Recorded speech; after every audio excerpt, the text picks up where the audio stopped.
ચોથી જેલ્યા રે કાકા અલે આ કે મોજો છે હા મિત્ર કે મોજા છો તમે આઈ શું હે કાકો છે કાકો તો શેતરિયા જેમ છે તો ત્યાં તો તું ચેમ પડી ગયો છે તો મેં મેલ્યા છે તો હે એટલે મેં મેલ્યા હે અલે પણ તું તો નાના એ યંછલે મેલવાના આવે છે એટલે આ પગ છૂટો થાય કોમ કરવા દે ને તને શું થાય છે એટલે પણ આટલી ઉંમરે કોમ ના કરાવ ગુડા એટલે આ બધું થાય કોમ તાર આપડા બેન શું કરવાના એમ કોમ હું એટલે મારાથી નહીં થાય તો તું કરું જ કર ભાઈ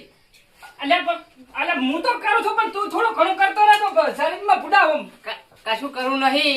કાકો હે હજુ તો ઘડી કરશે બધું કરવા દો ને તને કેમ આટલું ઉતાવળ નહીં તારે મોરું નહીં એમ કહી દે એમાં શું માંડવાનું અલે દૂર આવે એમ કે જોડ નહીં આવું કરી નાખું પણ કરવા દે કામ કરે હે જતા હજુ કોઈ નહીં એટલે બધી ઉંમર થઈ ગઈ એમની કોઈ એટલે બુડા તું જમણા જઈએ એ શીતળ મિલે એમને મેં તો બહેરો અમને આખા જિંદગી રોટલા ખો પાડ એટલે બેવાન નહીં ભાઈ તું ના ભૂલી તારે હું તો ઉરો અહીંયા ગોતવા ઉપરમાંથી તારે આખો દાડો ખા બેઠું ખાવું છે